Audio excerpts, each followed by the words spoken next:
analysis. I got it. So, storage. That is what we use to save or archive our information. Okay? We use packs here. Right? We use packs. But also, storage also could be a hard drive, right? We don't have packs. We have packs in the lab, but we don't use it. We use the hard drive on the system in order to store our information. That's how we're able to come back and look at your old exams, or you're able to save your pictures. Right? So, some examples. Typical storage devices would be a computer, hard drives, CD, DVD, videotape, magneto-optical disc, paper printouts, photographs, USB drives. Those are some examples of storage devices. Here they are, some examples of storage devices. Some of my favorite things, right? Like my, I'm gonna appreciate this, my Bob Marley and the Wailers, my CD right there, you know? My Howard the Duck VHS. Oh my goodness. Okay? And my Teenage Mutant Ninja Turtles DVD. And we always gotta have our thumb drive on deck, right? We can't use them here. I do. My mom was a packer. She didn't get rid of that. I used to play the game for Teenage Mutant Ninja Turtles. Really? In badminton. Ooh, I still got that game too. You do? Mm-hmm. I got every system. Alright guys, so our last and final component will be our master synchronizer. Okay? That maintains and organizes the proper timing and interaction between each of our components. Right? It's like a music conductor, you know, directed music, making sure every section, the orchestra, you know, the drum section, the horn section, you know, they call it the air, the wind, the flutes. The flutes and clarinets, windpipes, yeah. That's my band buddy right there. Making sure everybody's working in unison. One band, one sound, right? One band, one sound. Okay? So that's what the master synchronizer does. Just make sure. That's a good line though. That falls true. Okay. So those are our system components, guys. Any questions about our system components?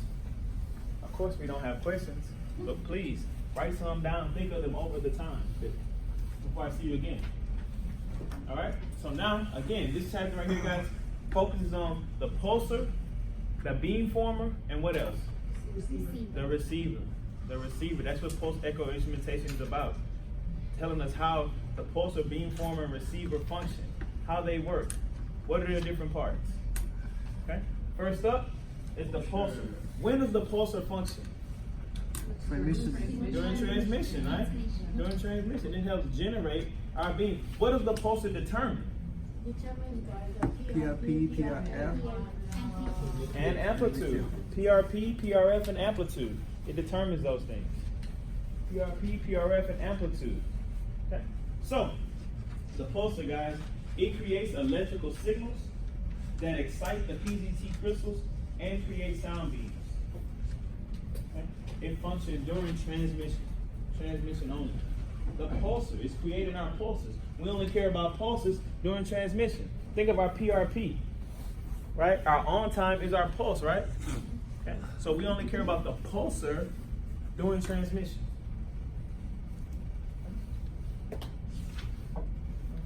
The pulsar is adjustable. Man, I wish I would have brought the machine in here. I should have brought the machine in here. But we may take a field trip later. Okay? The pulsar is adjustable, guys. We adjust the pulsar all the time. Okay? It is an adjustable feature on the actual machine itself. Remember I told you guys at the beginning I was going to show you what every button on the machine does? We're getting to them. We're getting to them. Okay? So, the sonographer can change the magnitude of the pulsar's voltage spike. Okay? They usually have volts from 0 to 100 range.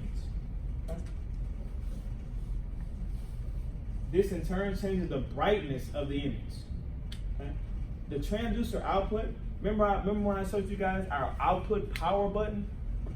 Output power button? Y'all remember we did our knobology at the beginning of school? The output power, I say point to that. That's going to control the overall brightness of the image. But that's also going to control the patient dose. Okay?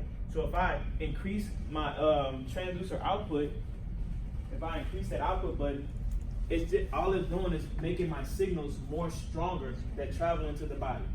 Okay? Don't confuse that with gain. Okay? Right? Gain is a function during reception. Okay? Our transducer output button is something different than that. Okay? It functions during transmission. 11:30? Yeah. I need y'all to keep me on point. Keep me on point. Okay? So, our transducer output controls the brightness of the entire image. The entire image. Okay? The whole image as a whole. So when I turn it up, the whole image gets brighter. When I decrease the voltage, the whole image is going to get darker. Okay? Sorry about my horrible pictures. I couldn't find one with better quality than that I can magnify. All right. So when we have low voltage, our active elements, they're going to vibrate gently. Go back. Our active elements, they're going to vibrate gently. Okay. We're going to get a weak sound. Weak sound being even weaker reflections, right? Because of attenuation. If we have weak sound going out, we're going to have even weaker reflected sound waves. Okay? And we're going to tend to be a darker image, an overall darker image. All right? We have high voltage. Okay? Say if I turn my transducer output all the way to 100, okay? That's when my elements, they're going to vibrate more vigorously, okay? More forcefully, okay? That's going to increase the strength, right? Because we're talking about the strength right now. Mm-hmm. Our amplitude, our magnitude, the bigness of those waves, right? The bigness of that wave, okay? So we're going to create a strong sound beam, which is also going to get strong reflections. Again, our sound is never going to come back stronger than when it went out because of attenuation, okay?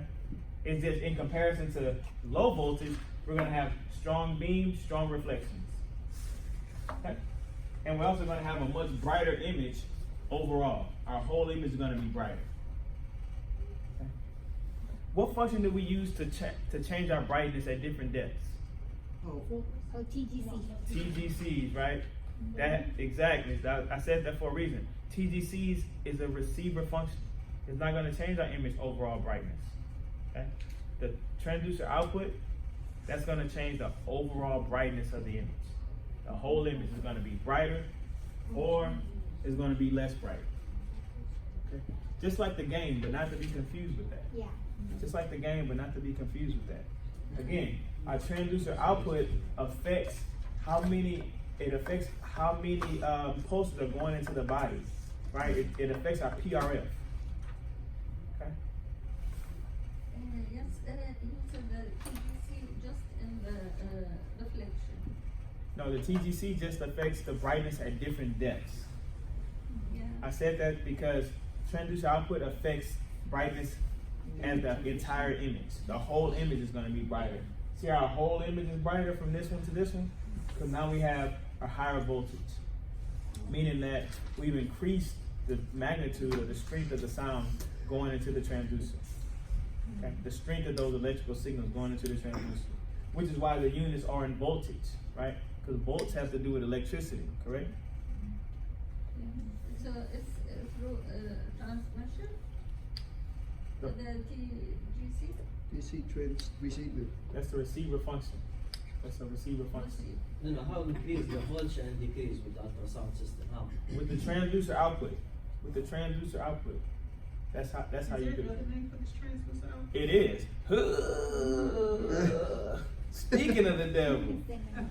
So because one second, let me get that. Let me finish. Because ultrasound has no uniformity as far as like terminology. There's no uniform term. That's why we have so many different synonyms for transducer output. Because when you look on different machines, one machine may say transducer output, one machine may say something else, right? So there's no uniformity as far as like the language or the linguistics concerning ultrasound systems. Okay? So they have many synonyms. Other synonyms for transducer output would be output gain, acoustic power, which is what's on Toby. It's called the acoustic power. I'm pointing because it's right over the other side of this phone. Okay. Pulsar power, energy output, transmitter output, power, and gain. Okay. So guys, the thing about gain is, we don't use gain, right? Gain is a vague term that should be avoided when we're talking about transducer output. When we talk about gain, we're using our gain button, right? That's a receiver function, okay? When we can already see it, I don't want to say that. The gain is actually a receiver function. We're actually changing the strength of the reflected sound waves, not the strength of the transmitted sound, okay? We're talking about the pulsar right now, the acoustic power, okay? The sound that travels into the patient, okay? When you adjust the gain on the IU22, you're changing the receiver function, okay? It'll make sense when we get to the receiver, okay? But again, don't use gain in reference to transducer output. Question, Jasmine?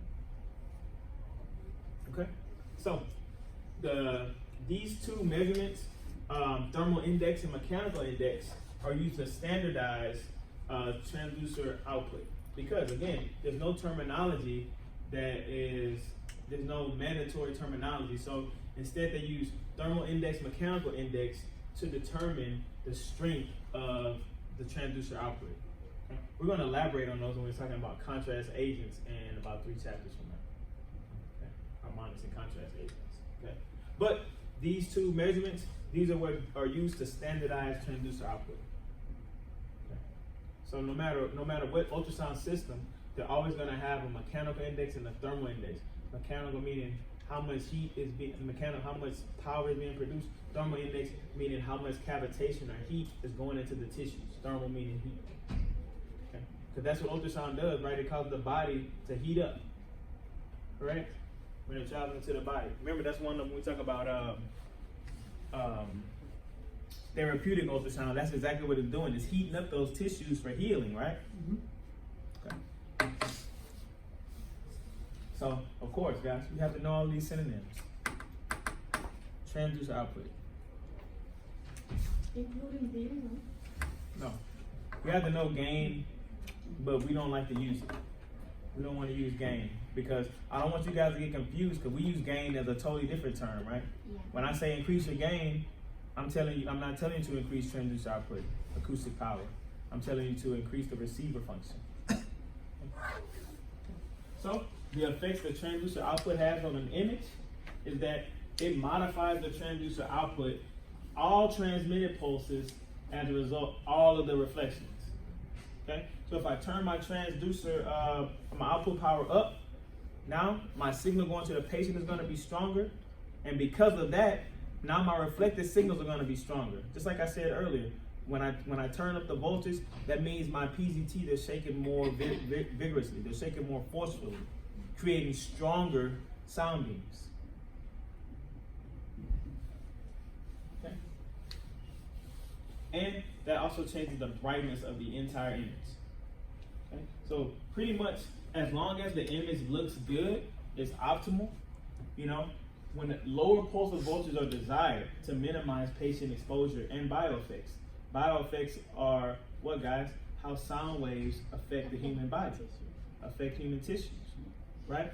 So again, transducer output affects patient dose. I don't want to continually send a high amount of voltage into the patient if I don't have to. Okay? So, and if my image is really, really bright, the thing we should do is turn on our transducer output to decrease our patient exposure. But the thing we do is just turn on the gain, right? We just turn down the gain. But for test purposes, what you should do is turn down the transducer output if your image is too bright. Okay? So if your image is, say for instance, you have a really dark image, you should turn up the gain, right? Our amplification. You shouldn't turn up our transducer output because now you're increasing patient exposure. Right. Correct? Okay? So remember, transducer output has that effect on patient exposure itself.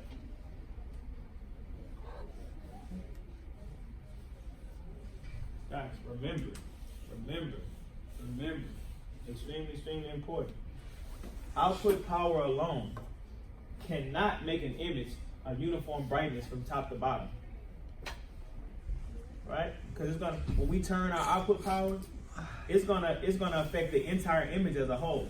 Meaning that the superficial part of the screen is gonna get the same power added to it as the posterior part of the screen, or the deep part of the screen. Okay? But we know that it can't make an image a uniform brightness. Why? Somebody tell me why. Because TGC does that.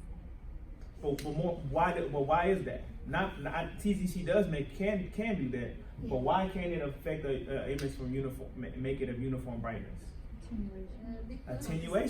Attenuation, right? Because the sound gets weaker as it travels into the body.